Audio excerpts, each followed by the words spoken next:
irmãos podem se assentar em nome de Jesus.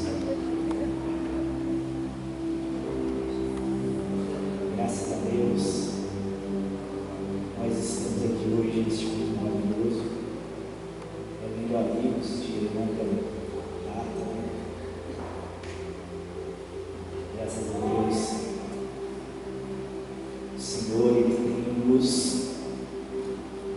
nos mantido em todos os sentidos. Eu queria hoje ler um texto contigo, está lá em Atos dos Apóstolos, no capítulo 19.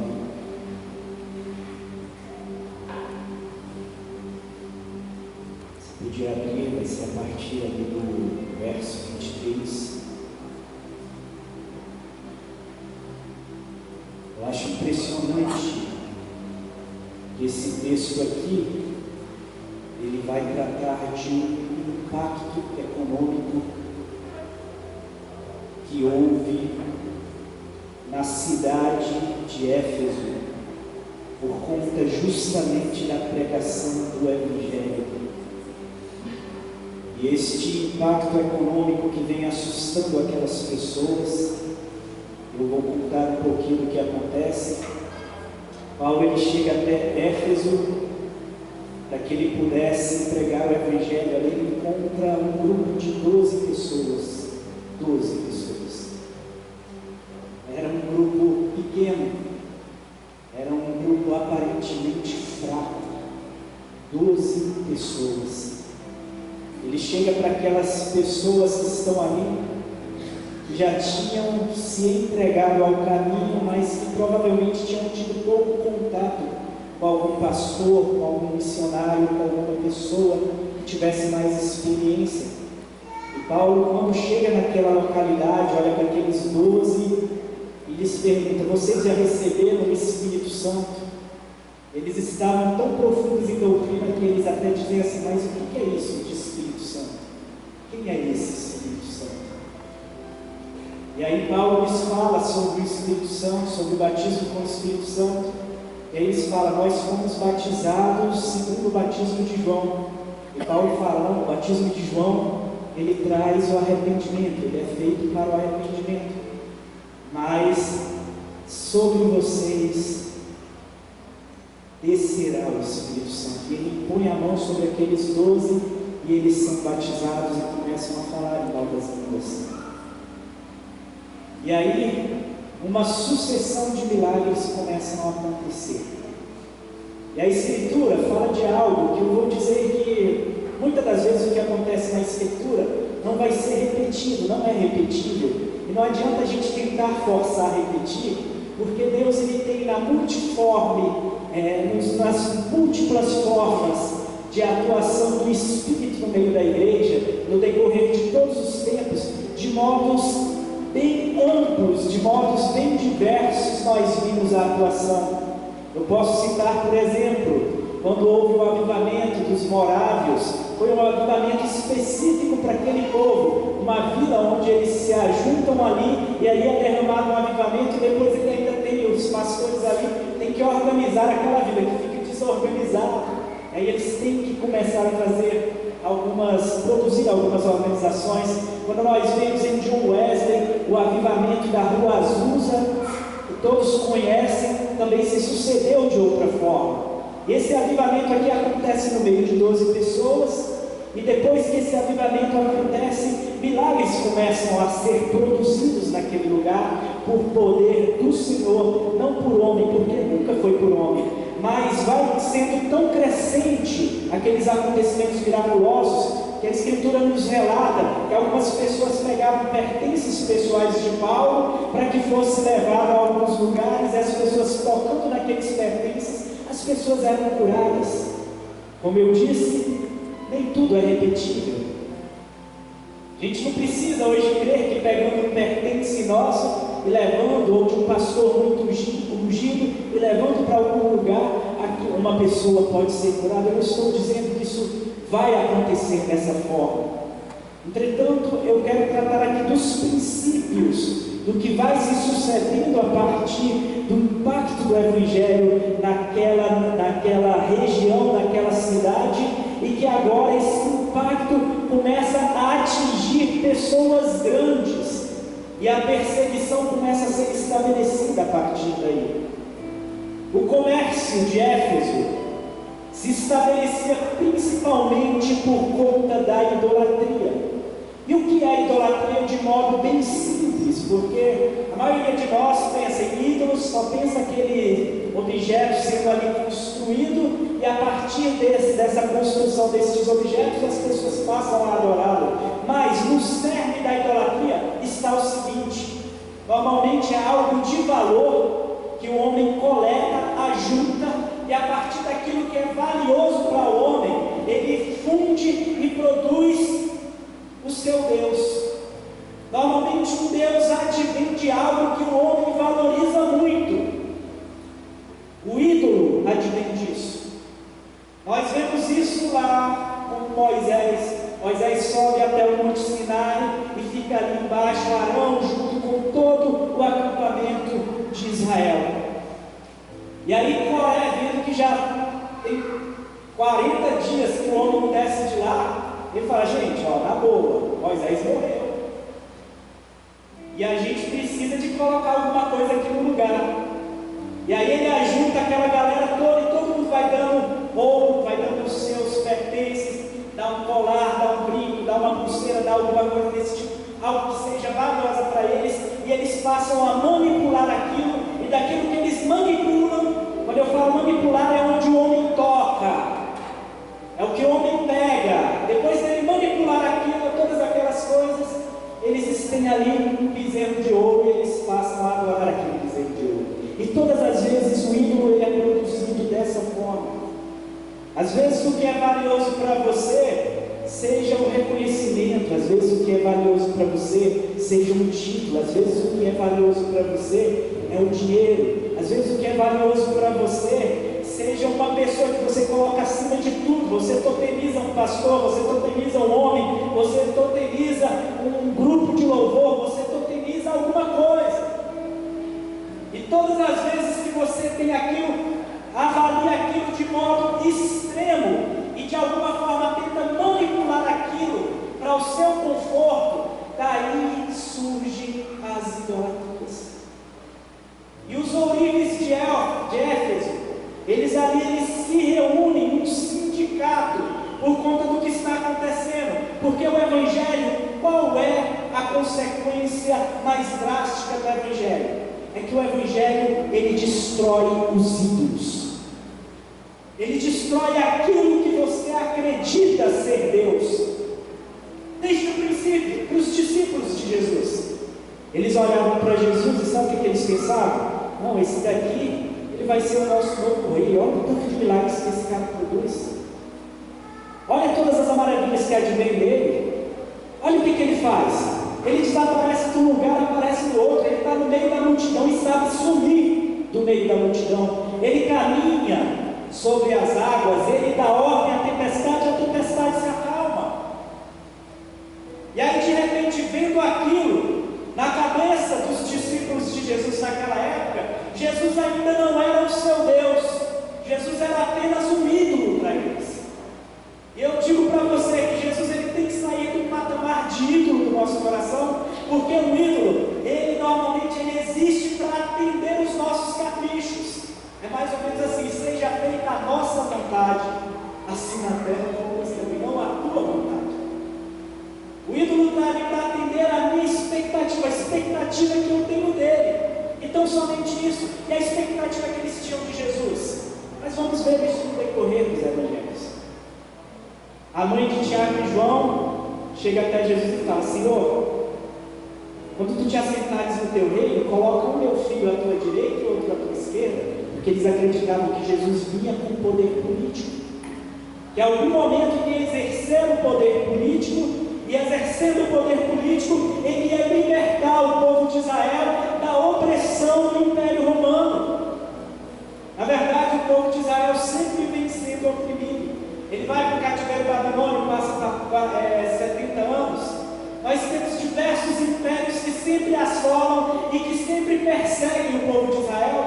Na época do Império Assírio, ali nos tempos da rainha Esther, nós sabemos a perseguição que foi estabelecida ali contra o povo de Israel e que quase, por um pouco, não aconteceu um genocídio completo que os dizimou. E por graça de Deus lhes foi dado o escape, lhes foi dada a oportunidade de defesa. E os discípulos de Jesus acreditavam que Cristo era este libertador pelo viés político, sendo que Jesus não estava nem um pouco preocupado com isso, porque a liberdade que Jesus ele quer dar para o ser humano é aquela liberdade que te torna livre até mesmo quando você está cativo em prisões. Por isso que foi lido hoje aqui em Filipenses. Paulo estava preso quando escreve aquela carta. A carta escrita aos irmãos de Filipos, nós já temos Paulo idoso, preso e próximo da época da sua execução. Mas quando a gente lê aquela carta, nós podemos ver o pulsar de um espírito livre. De um espírito livre.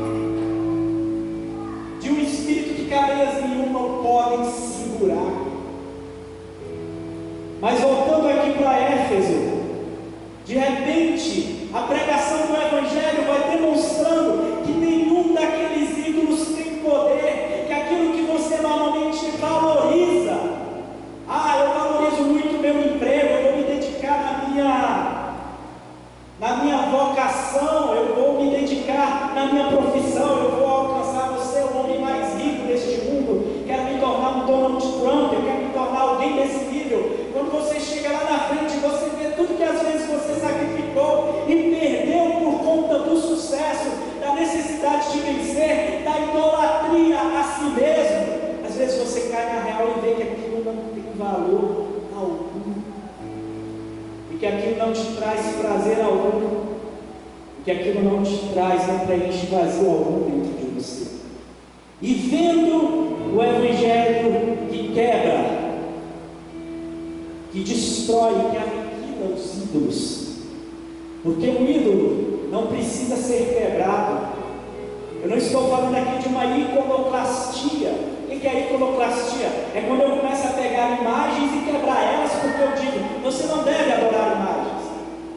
Já houve, em certo tempo da igreja, a história dos iconoclastas, ali na época de Donato, que é chamado de donatismo, que eles saem quebrando estátuas, eles saem quebrando um monte de coisas, porque eles falam, nós não aceitamos ídolo algum. Mas o problema não é quebrar o ídolo que está feito numa estátua, seja de porcelana, seja de ouro ou qualquer coisa desse tipo. O problema é quando o ídolo é quebrado, ele é desentronizado do coração humano, porque aí a pessoa percebe a liberdade que ele tem no Senhor, no Espírito do Senhor, e ele percebe a liberdade que ele tem de não mais adorar aquilo que antes ele tinha como valioso, como precioso, porque agora o que vale para ele é aquilo que não tem mais valor, é imensurável.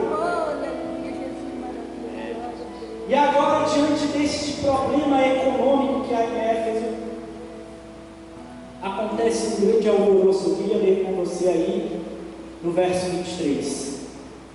Naquele tempo aconteceu um grande alvoroço por causa do caminho. E um ourives chamado Demétrio, que confeccionava miniaturas de prata do templo de Diana e proporcionava grandes lucros aos artífices, promoveu uma reunião destes com os demais trabalhadores dessa profissão e lhes declarou: Senhores, sabeis que deste ofício vem o nosso enriquecimento. Uma coisa que existe no ídolo, sempre ele existe para enriquecer alguém.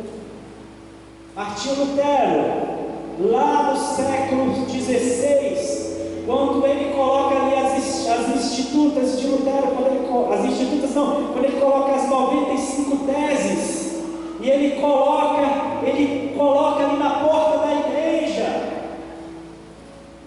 aquilo vai quebrando, aquilo dissolve a idolatria que havia na igreja católica e que matava, e que oprimia, e que maltratava as pessoas daqueles dias. E Martinho Lutero, ele está indo num determinado caminho, ele é sequestrado por algumas pessoas, é levado até um local. E o sequestro de Martinho Lutero resulta na tradução do Novo Testamento para a gente. maravilha isso. E é quando ele, em cativeiro, ele compõe aquele hino tão maravilhoso que a gente conhece, Castelo Forte é o nosso Deus. Oh, aleluia, glória a Deus. E a quebra da idolatria já era uma cisão naquela época, e é sempre assim. Na época de Paulo foi assim, nas épocas medievais foram assim, nas épocas modernas são assim. Quando a gente quebra essa idolatria que existe no nosso interior, e a gente começa a entender o que realmente preenche isso daqui, e que Deus, Ele não é um ídolo, Ele é o que é, Ele é o Senhor dos senhores, Ele é o Cristo, o Deus vivo, o Filho de Deus enviado para a nossa salvação. Glória a Jesus, Quando a gente vai entendendo isso, a gente encontra total liberdade. E nesse sindicato aqui, de ourives, de produtores, de ídolos, eles falam, não, a gente tem que resolver isso de alguma forma. E estáis observando e ouvindo que não apenas em Éfeso, mas como também em toda a província da Ásia, aqui não era aquela Ásia que a gente conhece hoje, que está ali a China, não, ali era a Ásia Menor, onde nós vemos ali em Apocalipse aquelas 7 igrejas, Esmirna, Tiatira, Pérgamo, Éfeso, Laodiceia, nessa pequena Ásia, a Ásia Menor é o que ele está tratando aqui, mas em toda essa região ali, que hoje é próximo ali na região da Turquia, toda essa região estava deixando de crer, e o negócio deles estava sendo abalado por conta disso. E eles diziam, estáis observando que em Éfeso, e como também em quase toda a província da Ásia, esse indivíduo Paulo tem persuadido e alterado o modo de viver das pessoas, porque é impressionante como o Evangelho ele vem quebrando as más tradições. A palavra tradição significa aquilo que eu trago.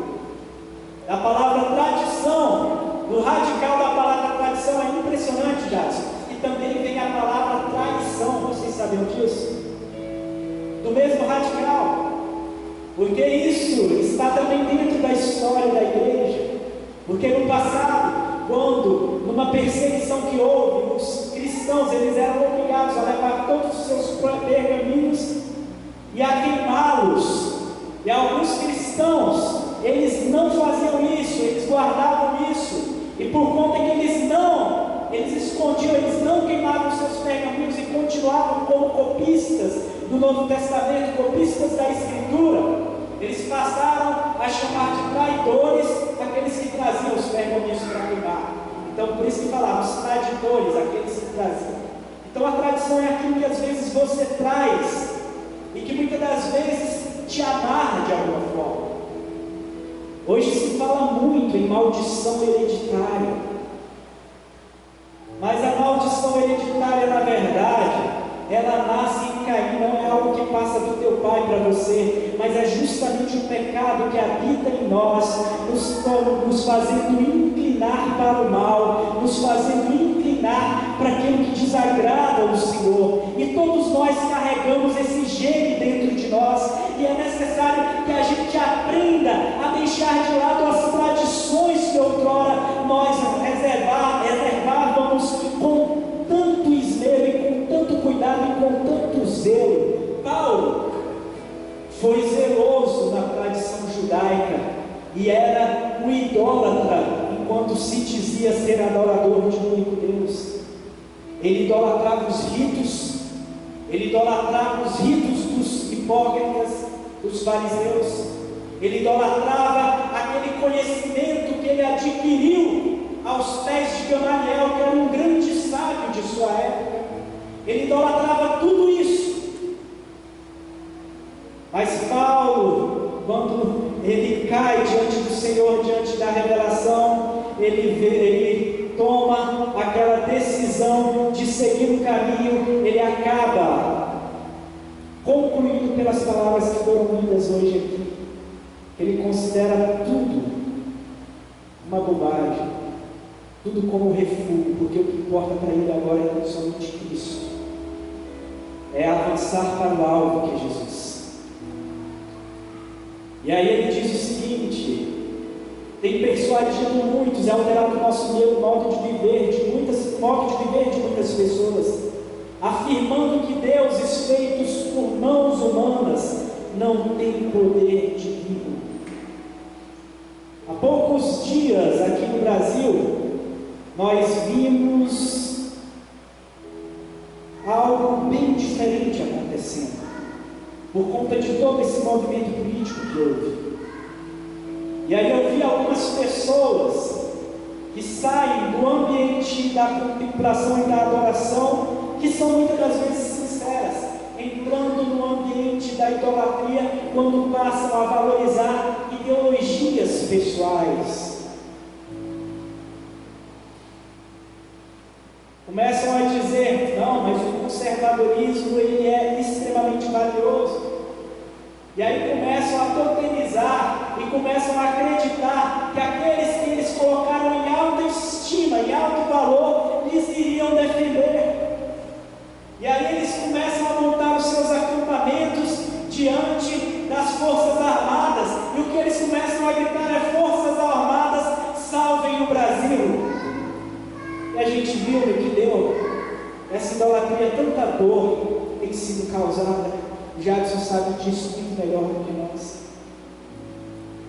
porque a perseguição se torna ferrenha, e quem sabe, até mesmo nessas perseguições, quem sabe não é Deus nos ensinando a nós não adentrarmos muito nessas loucuras, porque ao invés de ser as FAs nos salvando, que seja Ele o nosso único e suficiente Salvador. Aleluia, Deus. E aqui ele continua dizendo: assim que ouviram isso, foram tomados de grande ira e começaram a exclamar: grande é a Diana dos Efésios. Rapidamente toda a cidade foi envolvida por absoluto alvoroço, e o povo correu alucinado. Essa palavra alucinado, ela descreve tudo, porque o é um prefixo que significa a ausência de algo, e lucidez significa aquele que porta a luz. Então alucinado é aquele que está em total trevas, e eles correm alucinados para o teatro, arrastando os companheiros de ministério de Paulo, os macedônios Gaio e Aristarco. Então Paulo quis apresentar-se à multidão, mas os discípulos o contiveram, porque a multidão estava enfurecida. E os discípulos de Paulo seguram ele, para que ele não vá até a multidão. E também alguns oficiais religiosos romanos, amigos de Paulo, chegaram a mandar-lhe um recado expresso, rogando-lhe que não se arriscasse a ir ao teatro. E a assembleia estava em total confusão.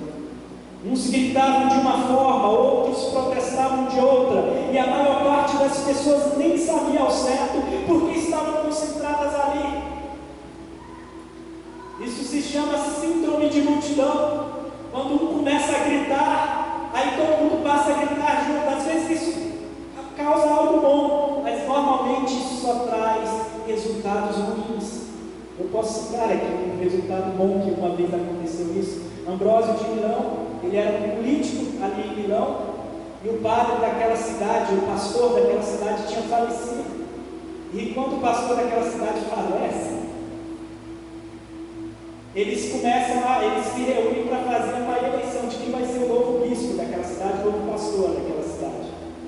E aí um menininho pequenininho estava ali, estava a multidão toda reunida, e o Ambrósio estava ali no meio, com a galera, olhando a multidão lá, quem é que vai escolher para ser o nosso pastor? Ambrósio nunca nem tinha lido a Bíblia. Aí o menininho começa a gritar: Ambrósio para bispo, Ambrósio para bispo. A galera começa, todo mundo a gritar Ambrósio para bispo. E aí eles levam Ambrósio uma semana, eles o ordenam a bispo, batizam ele, ordenam a bispo, e ele começa agora a ter que cuidar daquele monte de gente que não sabia nada da escritura. E ele fala: agora o que eu faço? Porque isso daqui é muito sério. Começa a estudar a palavra com toda a avidez, E esse cara é o responsável pela conversão de Agostinho de Hipona no futuro. E Agostinho de Hipona foi quem influenciou Martinho Lutero e que nos trouxe até aqui. Impressionante isso. Mas às vezes dá errado, e normalmente dá errado. E aí ele dizia o seguinte: a assembleia em total confusão gritava, uns de uma forma e outros de outra, e a maior parte das pessoas nem sabiam por que estavam ali. Um grupo saiu da multidão, julgou que Alexandre fora o causador daquele tumulto. Quando os judeus o impeliram para que fosse à frente, ele por sua vez fazia sinal com as mãos, solicitando o silêncio do povo, para que pudesse expressar sua defesa pública.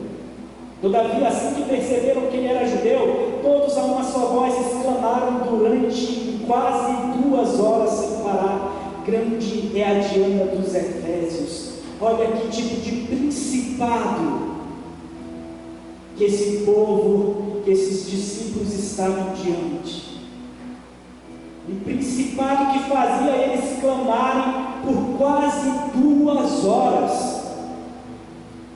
A gente já viu manifestações grandes, mas eu acredito que nenhum de nós testemunhou algo desse tipo alguma vez na vida. E aí, então o secretário-geral da cidade acalmou a multidão e ponderou-lhes: caros cidadãos de Éfeso, quem porventura desconhece a cidade de Éfeso, desconhece que a cidade de Éfeso é guardiã do templo da grande Ártemis e da sua imagem que caiu de Zeus. E aqui tem algo importante. Por que guardiã? Porque aquela estátua que foi feita em homenagem a Ártemis, aquela estátua, na verdade, ela veio através de um meteoro que eles viram caindo próximo à cidade de Éfeso, provavelmente coletaram aquilo como um sinal dos deuses, como sendo uma grande rocha lançada por Zeus, lapidaram aquilo, foram transformando aquilo na deusa deles. Então podem analisar o que isso significa para a mente deles. Um sinal que lhes foi dado do céu, que foi transformado no ícone de adoração deles, e agora estava sendo destruído por causa de um homem que ainda era baixinho.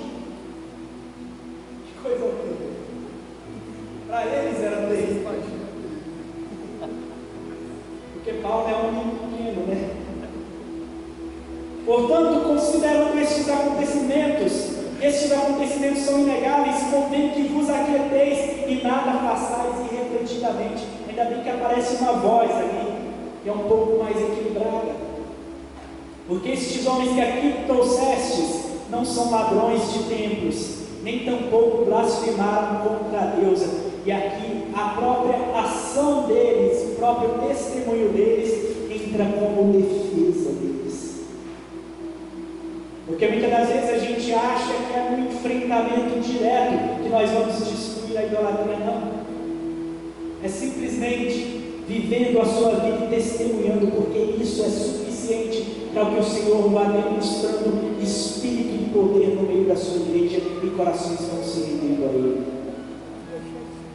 E aí ele dizia: assim se Demétrio os artífices que o acompanhavam têm alguma queixa contra alguém, os tribunais estão abertos e há procônsules para isso. Eles que apresentem as denúncias ali. Contudo, caso haja qualquer outro pleito, este deverá ser decidido em assembleia regular conforme a lei, porquanto, da forma como estamos procedendo, corremos o risco, o perigo de sermos acusados de perturbar a ordem pública, tendo em vista o tumulto ocorrido hoje.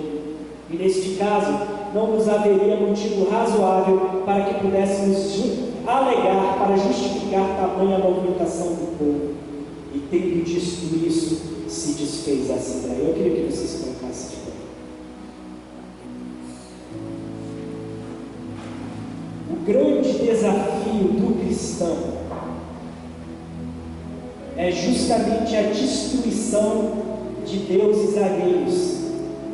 Mas ele não faz isso de modo contundente, não. O cristão faz isso simplesmente apresentando o Deus dos deuses. Através do seu testemunho simples, a pessoa passa a conhecer a quem você serve. Eu não estou dizendo aqui que você tem que começar a pedir a Deus: Senhor, eu quero que os meus objetos pessoais passam a curar. Não, porque as palavras que saem da sua boca podem ser cura. Porque a oração que você faz pelos teus filhos, pelo teu esposo, pela tua esposa, por quem você ama, podem se tornar um portal de cura na vida deles. E que com o tempo, ídolos destruídos, quando esses ídolos são quebrados, de certo modo, os fragmentos desses ídolos, eles compõem o resto de alma traumatizada daqueles que vêm se render ao Senhor. E quando chegam aqui e que encontram o verdadeiro Senhor dos céus e da terra, aquele que transforma almas e corações, aquele que transforma vidas, aquele que nos transforma para o bem, aquele que não vem para melhorar a nossa vida, mas vem para nos melhorar para a vida. E a gente entende isso. Isso daqui muda tudo. Isso daqui se torna uma revolução. Isso daqui se torna um avivamento, conforme o que nós cremos que é avivamento. Queria que você fechasse os olhos. Senhor Deus, nós somos tão pequenos, nós somos tão miúdos, nós somos tão falhos, mas ainda assim, nós somos gratos porque o Senhor veio e dilacerou os ídolos que nós havíamos construído dentro de nós. Muitas das vezes esse ídolo se baseava em nós mesmos, no nosso narcisismo, no nosso egocentrismo, no nosso desejo de nos colocar como o centro de todas as coisas. Mas o Senhor nos tirou do centro e mostrou quem era o centro. O Senhor nos tirou do trono do nosso coração e assentou no trono do nosso coração. Que o Senhor venha trazer essa consciência para cada um de nós. Que no nosso testemunho simples a gente possa caminhar e a gente possa revolucionar, destruir os ídolos que ainda subsistem nos nossos tempos. Existem principados nos eixos políticos, existem principados da religião, existem principados que precisam ser derrubados, Senhor. E não é por meio de grandes homens, o Senhor sempre escolhe os fraquíssimos. O Senhor escolhe 12, escolhe números pequenos, para que o Senhor possa causar grandes revoluções, para que possa quebrar tradições. Eu que o Senhor possa trazer essa consciência a nós. Você que está de pé, se quiser trazer a sua fé, grandíssima, em tua presença, em tua presença, na fenda da rocha, Senhor.